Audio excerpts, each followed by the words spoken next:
Hello and welcome back, friends. And we're actually in a student property that we own right now. And I'm going to talk about, what do I prefer, HMOs or single lets?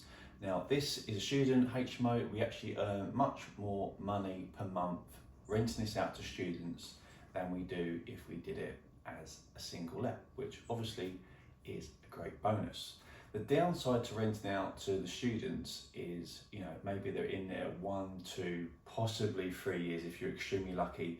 Then you've got a new cycle of tenants again, and you've then got to paint the property, get it up to scratch again. And each year you're doing quite a bit to it, where with a single let, if you have a family in there for 10 years, apart from bits and bobs that go wrong, you're doing a lot less, I would say, but you are making less money. We do have sometimes a little void period, obviously, because you've got the tenants turning over. We do like to have a week in between, but sometimes it could be a month, and you're then losing that money, and you have to factor that into the overall cost for a year. Now, I prefer student HMOs than a normal HMO where you've got 5 complete individuals sharing a property.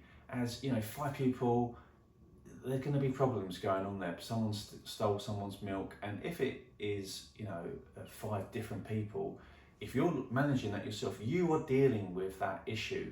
And yes, you will be making more money, because renting out a room, especially in southern England at the moment, it's like £750 per month in my area, which I know would sound quite a lot if you're from up north, but it's good money for what you're getting, but you are getting a lot more headache. So it depends on your character.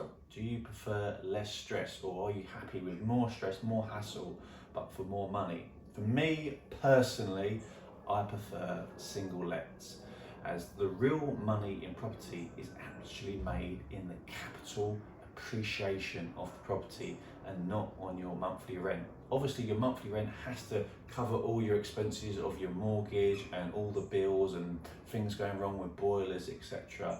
But the real money is made when you're pulling money out and then you're using that for your lifestyle or to buy more properties.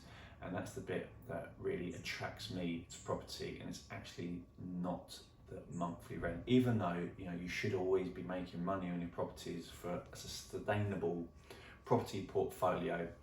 So yes, it's single lets for me all day long, but you have to ask yourself on your character, who are you? Do you like the stress? Can you handle the stress? If not, if you want an easy life and a little bit less money, like myself, stick to the single lets. But if you're really trying to push it and you want the maximum amount of money per month, then maybe HMOs are good for you, student properties are good for you.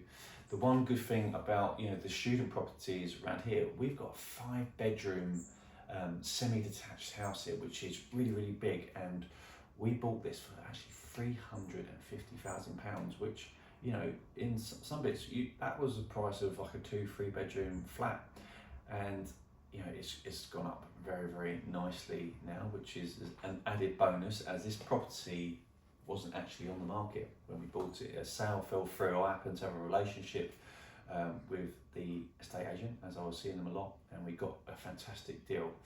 But you can actually get student properties a lot cheaper than they would be on the normal rental market.